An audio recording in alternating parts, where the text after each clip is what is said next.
Live debate with Farial Gulabasi हर मंगल और बुध की रात 8 बजे सिर्फ वीनस फास्ट न्यूज एचडी पर। अस्सलाम वालेकुम नाजरीन, आप देख रहे हैं SPFN न्यूज एचडी और programme live debate with Farial Gulabasi में आपको फरियाल गुलाबासी खुशामदीद कहती हूँ।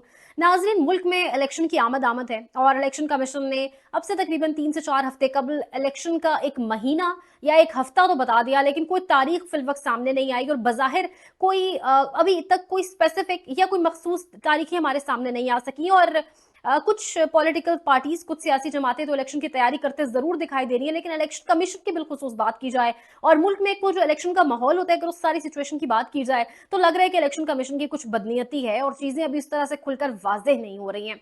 इस पर बात करेंगे। मुस्लिम लीग नून पिछले दिनों बड़ी मुतहर्रिक नजर आई लाहौर के अंदर। मियां नवाज शरीफ की में आमद है और मियां नवाज शरीफ की आने की तारीख कई बार बदलते देखी हमने। फाइनली अब 21 अक्टूबर का ऐलान कर दिया गया है और तैयारियां मियां नवाज शरीफ की पार्टी ने, मुस्लिम लीग नून ने बड़ी उरूज पर उनकी पहुंच चुकी हैं और बड़ी तैयारियां, बड़ी शर्ट्स, बड़ी कैप्स। हिना परवेज भट्ट बैठ के तमाम तर वर्कर्स को कह रही हैं कि फ्री में आपको तोहफतन मिलेंगी और बड़ी बड़ी तैयारियां अगर आप कहें तो चल रही हैं। आखिर मियां साहब बड़े अरसे बाद मुल्क वापस आ रहे हैं और बड़ी इस पर चमगोइयां, कोई कहता है डील करके गए थे, कोई कहता है बहाने से गए, दवाई के बहाने से, और अब तक वापस नहीं आए। तो इस पर बड़ी इंटरेस्टिंग जो है वो स्टोरीज बन रही हैं। इस वक्त बात करेंगे। मुस्लिम लीग नून ने जलसा किया शाहदरा में, लेकिन वो जलसा फ्लॉप हुआ। बड़ी कोशिश की गई एक कामयाब शो बनाने की उस फ्लॉप शो को, लेकिन नहीं बनाया जा सका। उसके बाद मुस्लिम लीग नवाज की जानिब से जलसा किया गया एक और। वो जलसा नो डाउट काफी काफी बेहतर था और उस जलसे को आप एक कामयाब जलसा बिलाशुबा कहा जा सकता है। लेकिन जलसे के अंदर बहुत सारी चीजें, बहुत सारे टैक्टिक्स, बहुत सारे ऑप्टिक्स ऐसे थे, वो जलसा कम और वलीमा ज्यादा लग रहा था। तमाम तर सहाफी हजरात जिन्होंने इसको रिपोर्ट किया, बाकायदा तौर पर कहा गया कि एक बड़ा आलीशान खाना दिया गया जलसे के अंदर और वलीमा नुमा खाना, बाकायदा 9 से 10 डिशेस पर मुश्तमिल खाना दिया गया। तो एक बड़ा बड़ा आप कह लें कि एहतमाम के साथ जलसा किया गया। वोटर्स के लिए और लोगों के लिए, सपोर्टर्स के लिए बड़े खाने का एहतमाम किया गया और बड़ा हैवी खाना था, हलवा शलवा भी था, ऊपर से चाय भी गुड़ वाली सर्व की गई। तमाम तर चीजें, तमाम तर मामलात हैं। अब देखते हैं मियां साहब जब खुद आएंगे तब जब जलसे होंगे तो उसमें कितनी सर्विंग की जाएगी, अगर मियां साहब के आने से पहले जलसों में ये सिचुएशन है। तो इसके साथ साथ मुस्लिम लीग नून की तरफ से अब से कुछ देर पहले एक बड़ी खबर आ रही है कि तमाम तर जलसे जो मुस्लिम लीग नून ने स्केड्यूल किए हुए थे या प्लान किए हुए थे लाहौर के अंदर, वो अब मुस्लिम लीग नवाज ने मनसूख कर दिए हैं और अब फिलवक्त कोई जलसा जो है अभी तक अब नहीं होगा। अगर प्लान था अभी तो अब उसको फुल स्टॉप लग चुका है। अच्छा नाजरीन, कल एक बड़ी अहम समात हुई और समात हुई प्रैक्टिस एंड प्रोसीजर बिल के ऊपर। Practice and procedure bill justice Qazi Faez Isa sahab के साथ इसका नाम इस तरह जुड़ चुका है, मुंसलिक हो चुका है कि, और कहा भी ये जा रहा था कि वो आने के बाद सबसे पहले इस बिल को देखेंगे, इस पर समात करेंगे, और वही हुआ। वो बैक टू बैक इस पर समातें जरूर कर रहे हैं और ये समात पहली बार हुई थी उनकी अपॉइंटमेंट के बाद, उनके चीफ जस्टिस का हल्फ लेने के बाद। लेकिन उसके बाद वो एक जज की अदम दस्तयाबी की वजह से उन्होंने अब्रॉड, आउट ऑफ जो है वो कंट्री ट्रैवल करना था, मुल्क से बाहर जाना था, तो इसको अक्टूबर के महीने में लाया गया था और अब दोबारा इस पर 2 समातें हो चुकी है। कल दोबारा समात हुई, पूरे मुल्क ने देखी। समात को बराह रास्त नशर किया गया PTV पर और कल समात में बड़ी बदमजगी दिखाई दी और शायद यही वो वजूहात में से एक वजह थी जिसकी वजह से बाकायदा वकला बड़े अपसेट दिखाई दिए थे और वकला इस चीज को डिस्करेज कर रहे थे कि समात जो है उसको लाइव नहीं जाना चाहिए, क्योंकि कुछ ऐसी चीजें हैं जो आवाम को नहीं पता चलनी चाहिए, कुछ ऐसी तल्ख कलामियां या हार्ड टॉक्स होंगी जो आवाम के सामने नहीं जानी चाहिए। अच्छा नाजरीन, अगर बात की जाए, कुछ दोस्त सहाफी हैं, कुछ दोस्त सहाफी हजरात हैं जो कोर्ट रिपोर्टर हैं, जिनकी बीट ही कोर्ट रिपोर्टिंग है, जो बड़े करीब से तमाम तर मामला जानते हैं, वो अक्सर ये बात कहा करते थे कि चीफ जस्टिस काजी फाइज ईसा साहब, हमारे चीफ जस्टिस ऑफ पाकिस्तान, काबिल एहतराम, बिल्कुल काबिल एहतराम, वो थोड़े से शॉर्ट टेम्पर्ड हैं या कहा जाए कि वो थोड़ा गुस्सा जल्दी कर जाते हैं। और ऑल्दो उनके बड़े कुछ दबंग फैसले भी हैं जो उन्होंने फैजाबाद धरना केस के अंदर कुछ रिमार्क्स दिए, वो बड़े दबंग है, बड़ा उन्होंने स्टैंड लिया कोयटा के अंदर जब वो अपने फराइज सर अंजाम दे रहे थे अदालत में, तो तब उन्होंने बड़ा स्टैंड लिया कुछ मिसिंग पर्संस के हवाले से। लेकिन कुछ उनके टेम्परामेंट पर बात की जाती थी, कल वही कुछ देखने में आया और दूसरी जानिब जज की जानिब से भी, सॉरी माजरत के साथ वकील की जानिब से भी कुछ ऐसी गुफ्तगू की गई। कल हुआ ये कि काजी फाइज ईसा साहब जो है, प्रैक्टिस एंड प्रोसीजर बिल जो है, सुप्रीम कोर्ट के अंदर उसकी समात चल रही थी और काजी फाइज ईसा साहब जब भी इसके ऊपर समात कर रहे होते हैं उनकी भरपूर कोशिश होती है और उनका पूरा जो एक प्लान होता है वो यही दिखाई देता है कि जल्द से जल्द इसको निपटा कर इसको फाइनल किया जाए, चाहे रात के जितने पहर तक यहाँ बैठना पड़े, ताकि इसको हम निपटाएं, इस पर फैसला सुनाएं और खत्म हो मामला। लेकिन क्योंकि 16 जजेस हैं, उनके साथ बैठकर इस केस को सुन रहे हैं, तो अब जाहिर है तमाम जजेस के सवालात हैं, तमाम जजेस के दलाइल हैं, तमाम जजेस के पास कुछ कहने को है, फिर आगे वकीलों के जवाबात हैं, तो चीज़ इतनी जल्दी तो वाइंड अप हो नहीं सकती, कंक्लूड हो नहीं सकती। और देखते हैं कि प्रैक्टिस एंड प्रोसीजर का वो जो फैसला बंदयाल साहब करके गई थे वही रहता है या स्टे ऑर्डर जो है उसको छोड़ा दिया जाता है वो तो आने वाले दिनों में क्लियर होगा। लेकिन काजी फाइज ईसा साहब ने कल जो उनकी तल्ख कलामी हुई और जो कल एक बड़ा हॉट टॉपिक बना रहा, जस्टिस काजी फाइज ईसा साहब की वकील है जी इम्तियाज सदीकी साहब, उनके साथ बड़ी हार्श टॉक हुई। इम्तियाज सदीकी साहब अभी अपनी बात कर रहे थे कि जस्टिस काजी फाइज ईसा साहब ने अटॉर्नी जनरल को मौका दे दिया और इम्तियाज सदीकी साहब जो रोस्टम पर मौजूद थे, खड़े थे, उनको नजरअंदाज कर दिया, जिस पर इम्तियाज सदीकी साहब सख्त बरहम दिखाई दिए और उन्होंने कहा कि माय लॉर्ड, मेरी टर्न है और मैं अपनी बात में कुछ, मैं अपनी सफाई में है, मैं अपनी बात अभी मजीद मुकम्मल करना चाहता हूँ, उसमें कुछ एड अप करना चाहता हूँ। काजी फाइज ईसा साहब की जानिब से कहा गया कि आप तो बात मुकम्मल कर चुके थे, मैं आपको ऑर्डर पढ़ के सुनाता हूँ। उन्होंने कहा नहीं मैंने, अच्छा दोनों ने यहाँ पर थोड़ी सी तल्ख कलामी हुई, यहाँ से शुरू हुई जब काजी फाइज साहब ने कहा कि नहीं आपने कहा था आप बात मुकम्मल कर चुके हैं, लेकिन इम्तियाज सदीकी ने कहा कि नहीं मैंने कहा था कि मैं अपनी बात में अभी मजीद कुछ ऐड करना चाहता हूं। तो यहाँ पर जब इस तरीके से बात की उन्होंने, तो काजी फाइज ईसा साहब की जानिब से कहा गया कि क्या हर्ज हो जाएगा अगर आप बदतमीजी से बात ना करें, जिस पर इम्तियाज सदीकी साहब ने उन्होंने फौरन से जवाब दिया। उन्होंने कहा कि आप भी तो कुछ ख्याल करें, आप किस तरीके से वकला के साथ पेश आ रहे हैं, ये जवाब था इम्तियाज सदीकी साहब का। यहाँ पर इम्तियाज सदीकी साहब ने हवाला दिया, उन्होंने ख्वाजा तारिक रहीम साहब का नाम लिया, उन्होंने कहा कि वो आज इसलिए इस अदालत में मौजूद नहीं है। तो उनकी फिर अगली जानिब से जी कमेंट आया या स्टेटमेंट आई या आपका रिमार्क्स मिले कि जो लोग यहाँ मौजूद नहीं है उन पर बात ना की जाए। तो इम्तियाज सदीकी साहब ने कहा नहीं मैं जरूर बात करूंगा, क्योंकि मुझे कहा गया है ख्वाजा तारिक रहीम की जानिब से कि मैं ये पैगाम आज आप तक पहुंचाऊं कि वो क्यों यहाँ पर मौजूद नहीं है, वो इस रवैये से नाला है और मेरे कुलीग हैं, और उन्होंने कहा था कि पैगाम मैं जरूर पहुंचाऊं। लिहाजा बात जो है इम्तियाज सदीकी ने मुकम्मल की, तो काजी फाइज ईसा साहब की जानिब से कहा गया कि आप चुप रहेंगे या आप खामोश हो जाएंगे बिफोर आई इशू समथिंग, यानी मैं कुछ जारी करूं, कुछ यानी कि समझदार हैं आप सब, तौहीन अदालत का नोटिस, कंटेम्प्ट ऑफ कोर्ट, मैं कंटेम्प्ट ऑफ कोर्ट जो है वो जारी करूंगी, आप खामोश होंगे। तो ये एक तौहीन अदालत की धमकी इम्तियाज सदीकी साहब को दी गई या थ्रेटन किया गया या उन्हें बताया गया कि आपके साथ ये हो सकता है, और फिर जो है मामला आगे की तरफ बढ़े। तो ये बड़ा अनफॉर्चुनेट सा कल एक मोमेंट था, पूरे पाकिस्तान ने देखा, पूरे पाकिस्तान ने इसको विटनेस किया, क्योंकि लाइव ये समाज चल रही थी और ये तमाम तर सिचुएशन थी कल की। प्रैक्टिस एंड प्रोसीजर बिल के अंदर से अभी तक कुछ भी आप कह लें कंक्लूडिंग या अभी तक कुछ भी वाजे तौर पर निकल कर सामने नहीं आया, और अभी तक कोई भी ऐसी चीज निकल कर सामने नहीं आई कि हम उसको आपके साथ शेयर कर सकें। अभी इसकी समाज चलेगी मजीद और देखते हैं इसमें से क्या निकल कर सामने आएगा। लेकिन कल एक अनफॉर्चुनेट काम हुआ, दोनों जानिब से ज़ाहिर ठहराव का, थोड़ा रिस्ट्रेंट का, या थोड़ा आप कह लें कि थोड़ा सब्र का मुजाहरा होना चाहिए था, क्योंकि पूरा मुल्क ये देख रहा है, तमाम लोग देख रहे हैं, और जजेस की, वकला की, खासतौर पर चीफ जस्टिस की बड़ी वक़्त है, बड़ी चीज़ें ऑब्जर्व की जाती हैं। लेकिन अफसोस हमारी अदलिया जो है उस पर से हर आमो खास का कहा जाए अगर एतबार उठ रहा है तो गलत नहीं होगा, और अब तो उसमें ये चीज़ें भी बराह दिखाई जा रही हैं, तो इसका अच्छा इंप्रेशन नहीं जाएगा। आगे बढ़ते हैं अपने प्रोग्राम में और नाजरीन बात करते हैं उस पहलू पर, बात करते हैं उस टॉपिक पर, बात करते हैं उस मौजू पर, उस इशू पर जो इंसानियत का सबसे बड़ा मसला तो इस वक्त बना ही हुआ है। लेकिन इस टाइम तमाम तर नजरें पूरी आलमी दुनिया की, और अगर आप कहें कि एक दुनिया लरज उठी है, और अगर आप कहें कि आने वाले दिनों में खुदा ना करे बहुत खौफनाक नताइज भी सामने आ सकते हैं, खुदा ना करे तमाम तर जो पॉलिटिक्स है, जो पॉलिटिक्स के जाविये, जो डायनेमिक्स है पूरी दुनिया के, वो तब्दील हो सकते हैं। इसराइल और फलस्तीन के दरमियान एक जंग, या फलस्तीन की जानिब से हमास जो उनकी एक तंजीम है, जिसके जंगजू, जिसके मुजाहिदीन, जिसको वेस्टर्न मीडिया टेररिस्ट कहता है, वो लड़ रहे इसराइल के खिलाफ। और सिचुएशन इस टाइम ये है, सिचुएशन में आपको क्लियर करने से पहले, इस पर मैंने खुसूसी पहले भी प्रोग्राम किया SPFN पर, आप वो देख चुके होंगे, नहीं देखा तो आप जरूर वो जाकर भी देखिए, ताकि आप सिचुएशन को अच्छे से समझ सकें, ये स्ट्रेटेजिक सिचुएशन आप समझ सकें कि इक्तिसादी तौर पर, माशी तौर पर क्या क्या मामला जुड़े हैं और क्यों टारगेट किया गया इसराइल को, और किस तरीके से इसराइल का एक बहुत बड़ा सिक्योरिटी ब्रीच हुआ। मेरे पास कुछ इंपॉर्टेंट चीज़ें, मेरे पास कुछ फैक्ट्स हैं जो मैंने इंटरनेशनल मीडिया को बताते हुए तो ज़रूर सुना, उसके साथ साथ कुछ जगहों पर मैंने ये चीज़ें बाकायदा रिसर्च करके निकाली हैं। सबसे पहले हम बात करेंगे, जो सबसे अहम बात है कि इस टाइम अगर आप सोशल मीडिया पर जाएं तो ट्रेंड कर रहा है स्टैंड विद गजा, तूफान अल-अक्सा, गजा पे जो जिस किस्म का जुल्म हो रहा है इसी के ट्रेंड्स चल रहे हैं, और गजा के साथ, फलस्तीनियों के साथ, हमास के साथ सबकी दुआएं हैं। आप भी उन तमाम बहन भाइयों को, उन माओं को, बहनों को, खुसूसन उन बच्चों को अपनी दुआओं में याद रखें।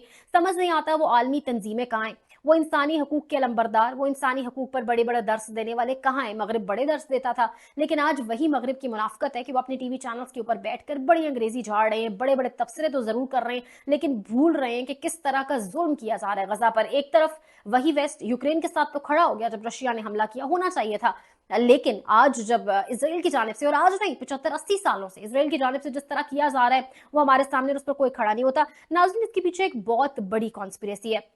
इसके पीछे एक बहुत बड़ी साजिश है, क्योंकि जो इसराइल है, इसराइल का स्ट्रांग रहना, इसराइल का मजबूत रहना, इसराइल की जीत जो है उसमें यूएसए यानी यूनाइटेड स्टेट्स ऑफ अमेरिका यानी अमेरिका की जीत है और अमेरिका के मफादात शामिल है। दूसरी जानिब अगर इसराइल हारता है, अगर इसराइल को फतह नहीं नसीब होती, जो कि इंशाल्लाह हम सबकी दुआ है कि नहीं होगी, तो उस पर तमाम तर ममालिक जिसमें जॉर्डन है, इजिप्ट है और डेफिनेटली सऊदी अरब है, मिस्र है, इन तमाम तर ममालिक की जीत है और ये ममालिक सुख का सांस लेकर एक सुकून से गुजार सकेंगे अपनी जिंदगी और अपने आने वाला वक्त अपनी नस्लों के लिए इनका अच्छा होगा। तो एक एम्पायर जो है ना, आपका एक पूरी सल्तनत की इस टाइम गेम चल रही है। और जो अमेरिका का एक बड़ा प्लान था, अमेरिका का एक ग्रेटर प्लान था कि इसराइल को किस तरीके से एक्सेप्ट करवाया जाए तमाम तर अरब ममालिक की जानिब से और इसराइल की एक जगह बनाई जाए, उसका रास्ता हमवार किया जाए, इंशाल्लाह उस पर पानी फिरता दिखाई दे रहा है। यहाँ पर एक बहुत बड़ा सिक्योरिटी ब्रीच भी हुआ है। कहा यह जा रहा है कि हमास के हमले से 10 दिन कबल, हमास के हमले से इंटरनेशनल मीडिया इस चीज को रिपोर्ट कर रहा है नाजरीन, कि हमास के हमले से 10 दिन कबल एक इंटेलिजेंस है, मिस्री इंटेलिजेंस वजीर ने नेतन्याहू को फोन करके बताया कि कुछ गैर मामूली, उनके अल्फाज थे कि कुछ गैर मामूली और खौफनाक ऑपरेशन जो है उसकी तलात हैं गजा की जानिब से, लेकिन उसको नहीं सीरियस लिया गया, या शायद इसराइल को गरूर इतना था, रौनत इतनी थी, फिरौनियत इतनी थी। लेकिन गरूर तो फिर खाक होता है, गरूर तो फिर मिट्टी में मिलता है। गरूर मिट्टी में मिल गया और इसराइल के साथ जो कुछ हुआ हम सबके सामने। कुछ अगर रिसेंट गजा की सिचुएशन इस वक्त क्या चल रही है उस पर अगर बात की जाए तो हर गुजरते लम्हे के साथ ये लड़ाई एस्केलेट कर रही है, ये लड़ाई बढ़ रही है, मजीद इंसानी जानों का ज़या हो रहा है दोनों जानिब से।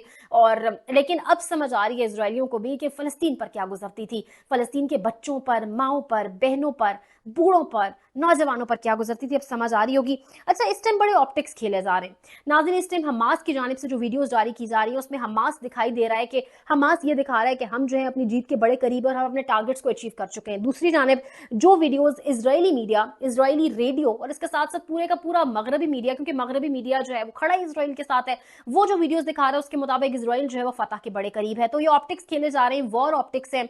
जाहिर है ये खेले जाते हैं, वॉर ऑप्टिक्स यही होते हैं कि हर मुल्क खुद को जो है वो एक फातेह बनाकर और इस तरीके से दिखा रहा होता है कि हम जीत गए और जीत हमारी हुई है। तो ये ऑप्टिक्स खेले जा रहे हैं।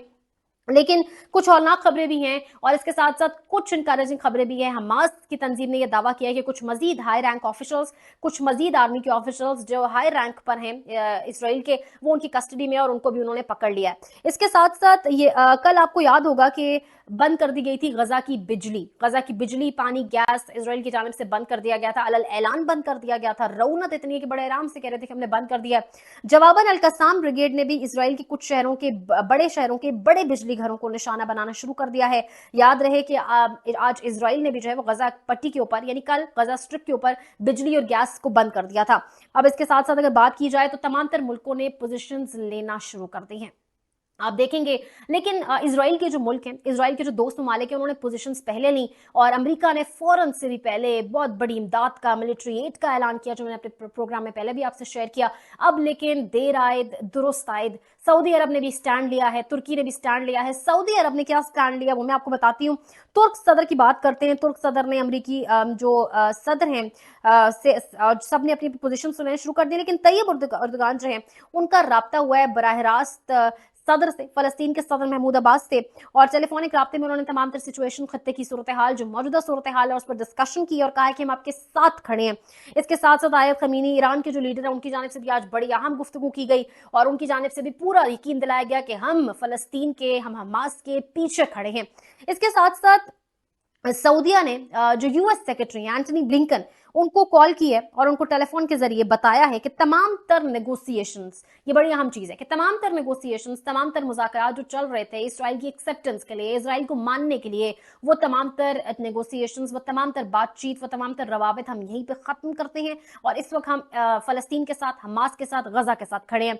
तो ये जाहिर है बड़ा ब्रेकिंग भी है और बड़ा शॉकिंग भी हुआ होगा यूएस के लिए भी, इसराइल के लिए भी। तो मुल्कों ने स्टैंड लेना शुरू कर दिया है और मुल्कों ने बाकायदा अपनी अपनी जगह, अब एक ड्रॉ होगी ये लाइन की एक तरफ कुछ मुल्क आपको दिखाई देंगे और लाइन की दूसरी तरफ कुछ और ममालिक आपको दिखाई देंगे। तो एक तरफ आपको दिखाई देगा इसराइल और शायद अमेरिका और उनके साथ डेफिनेटली यूक्रेन वगैरह, लेकिन दूसरी जानिब बाज़ाहिर लग ये रहा है कि ममालिक की जो एक आप कह लें कि जो सपोर्ट है वो मिलती जा रही है। सऊदिया का भी ऐलान, एंटनी ब्लिंकन को उन्होंने कहा कि तमाम तर नेगोशिएशंस वो रोक रहे हैं। तुर्की का ऐलान, ईरान की मदद, इसके साथ साथ जिस तरीके से मलेशियन सदर का मैंने जिक्र किया था अपने पिछले प्रोग्राम में, फिर कोलंबियन सदर की बात की थी और रूस तो पहले ही कह चुका है कि ये तमाम तर बात आज़ादी की है और हम आज़ाद रियासत के लिए फ़लस्तीन के साथ खड़े हैं। तो ये तमाम तर सिचुएशन है ये तमाम तर बनती बिगड़ती सिचुएशन है, इस पे साथ-साथ हम आपको ज़रूर आगाह करेंगे। लेकिन सबसे डिसअपॉइंटिंग और सबसे जो हैरानकुन बात है और फिरौनियत की जो बात है, रौनक से भरपूर बात है कि बाकायदा ऐलान इज़राइल कह रहा है कि वो गज़ा स्ट्रिप के ऊपर, गज़ा पट्टी के ऊपर सिविलियंस को अब टारगेट करेगा।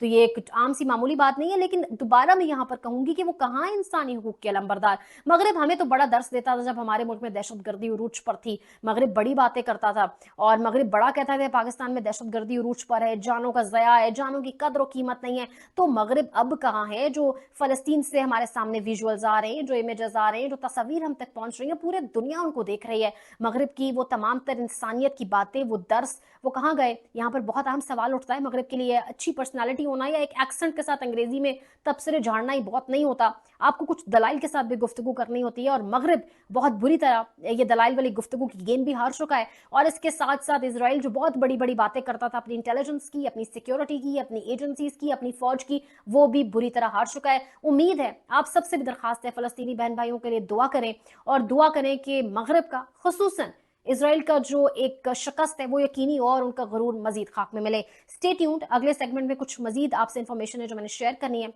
देखते रहिए SPFN news.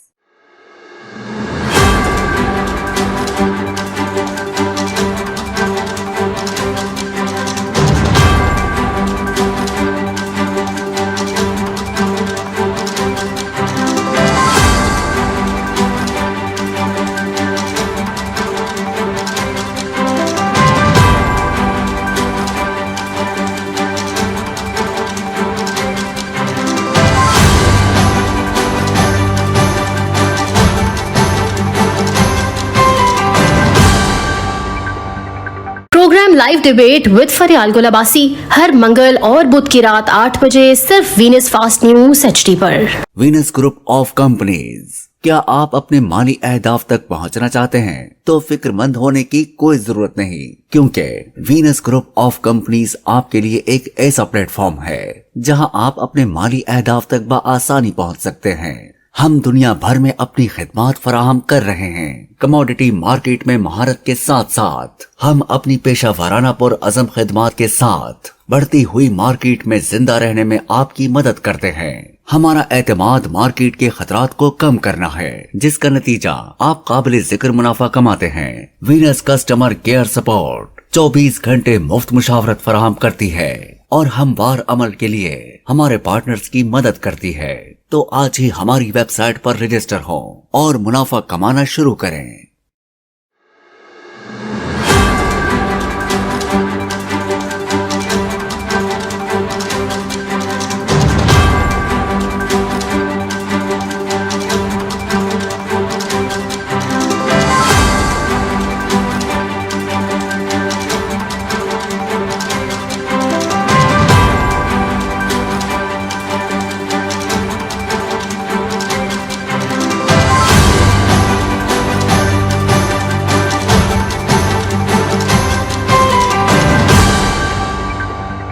Programme live debate with Farial Gulabasi हर मंगल और बुध की रात 8 बजे सिर्फ वीनस फास्ट न्यूज HD पर।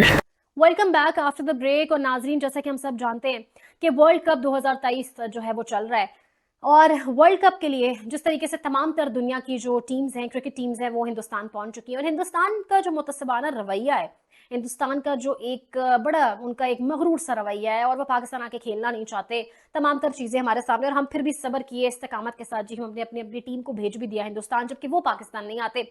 यहाँ पर एक बहुत बड़ा इशू क्रिएट हुआ पाकिस्तान की जानिब से किसी सहाफ़ी को, पाकिस्तान की जानिब से किसी स्पोर्ट्स जर्नलिस्ट को, क्योंकि जब भी किसी मुल्क में क्रिकेट मैच होता है या कहीं पे फीफा होता है, किसी भी किस्म के मैचेस होते हैं, तो जाहिर बात है तमाम तर दुनिया की जितनी भी टीम्स आती हैं उन टीम्स के उन मुल्कों से जर्नलिस्ट भी आते हैं, सहाफ़ी भी आते हैं, क्योंकि क्रिकेट हो गया, फुटबॉल हो गया, तमाम तर जो गेम्स हैं, जो खेल है, इनका बड़ा करिश्मा है और आवाम देखना चाहती है, सुनना चाहती है। हर मुल्क की आवाम अपने सहाफ़ियों के जरिए अपने क्रिकेट प्लेयर्स को, अपने क्रिकेट टीम के बारे में सुनना चाहती है। वहाँ पर वो उनका खाना पीना, उनकी सेफ्टी, वो किस तरह खेल रहे हैं, उनकी फिटनेस, तमाम तर चीज़ें जानना चाहती है हर क्रिकेट, हर मुल्क, हर आवाम।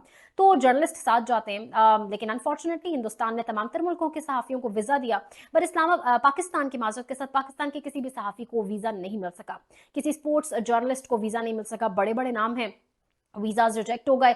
यहाँ पर वीज़ा मिला ज़ैनब अब्बास साहिबा, पाकिस्तान की एक वाहिद स्पोर्ट्स फीमेल जर्नलिस्ट हैं, वाहिद हैं जिनको वीज़ा मिला। वैसे तो हमारे पास बहुत सारे जर्नलिस्ट हैं स्पोर्ट्स की बीट के साथ, लेकिन वाहिद है वो कि उनको वीजा मिल सका। वो हिंदुस्तान गई, लेकिन उनकी कुछ पुरानी ट्वीट्स को निकाल कर उनकी आड़ में, यानी उनको एक सहारा लेकर उनकी ट्वीट्स का उनकी जान की धमकियां उन्हें दी गई। उन्हें बाकायदा तौर पर थ्रेट्स करने शुरू किए गए। उन्होंने उस पर वेट किया, देखा, लेकिन सिचुएशन को मॉनिटर करते हुए उन्हें फिर बेहतर यही लगा कि उनको उनकी जान की खतरा महसूस हुआ, उनको जिंदगी की धमकियां दिए जाने लगी। उन्हें मजबूरन पाकिस्तान वापस आना पड़ा, वतन वापस पहुंच चुकी हैं। तो हिंदुस्तान का मुतस्सिबाना रवैया, हिंदुस्तान के इस रवैये के ऊपर, क्योंकि बिग 3 की हम बात हमेशा से एक कहानी और एक गूंज सुनाई देती थी हमें, जिसमें ऑस्ट्रेलिया है, इंग्लैंड है और इंडिया है। तो इन तमाम लोगों ने क्रिकेट की तमाम तर जो आप कह लें कि तमाम तर जो बादशाही है या क्रिकेट की जितनी भी पॉलिसीज हैं उस पर कब्जा तो किया हुआ है, लेकिन यहाँ पर सवाल उठता है कि ये कौन इनसे पूछेगा कि इस किस्म का रवैया जो हिंदुस्तान में एक मेहमान जर्नलिस्ट को, एक मुल्क की तरफ से आई हुई एक जर्नलिस्ट को, डेफिनेटली जो खेलों के इवेंट्स को कवर करने आई हुई थी, उसको किस तरीके से धमकियां दी गई और निकाला गया। यकीन मानिए अगर यही काम पाकिस्तान में हुआ तो शायद पूरे का पूरा वर्ल्ड कप ही पाकिस्तान से शिफ्ट हो चुका होता किसी और मुल्क में, और इस पर बड़ा स्ट्रॉन्ग और सख्त किस्म का एक्शन लिया जा चुका होता। लेकिन क्योंकि उस बिग 3 में हम नहीं आते, तो ये मॉरल कोलैप्स है, ये मुनाफिकत है, ये दोगलापन है तमाम तर उन लोगों का जो क्रिकेट की दुनिया के अंदर बड़े बेताज बादशाह बने हुए, बड़े सरदार बने हुए, बड़े चौधरी बने हुए, लेकिन इस पर वो जवाब देने से कासिर हैं कि किस वजह से, किस बना पर, सिर्फ ट्वीट्स की बना पर आप अगले बंदे को जान की धमकियां दो और उसको आपका मुल्क छोड़कर जाना पड़े। तो पाकिस्तान की तरफ से कोई भी जर्नलिस्ट, कोई भी सहाफी इस वक्त हिंदुस्तान में मौजूद नहीं है जो तमाम तर चीजों को बराह रास्त कवर कर सकेगा। ये आपके साथ कुछ अहम चीजें शेयर करनी थी। आप देखते रहिए हर खबर से बाखबर रहने के लिए SPFN न्यूज HD, और काफी सारी स्टोरीज हैं जो डेवलपिंग हैं, खासतौर पर इजराइल का इशू। दुआओं में याद रखिए फलस्तीनियों को, अपने मुल्क में जो सिचुएशन बन रही है उस पर भी आपको अपडेट करते रहेंगे। मियां साहब की आमद और इमरान खान साहब के जो केसेस चल रहे हैं, तमाम तर चीजों से आपको अपडेट करते रहेंगे। आपने SPFN न्यूज देखते रहना है। अगले प्रोग्राम तक के लिए और कुछ नई मालूमात तक के लिए अपना बहुत ख्याल रखें। अल्लाह निगहबान।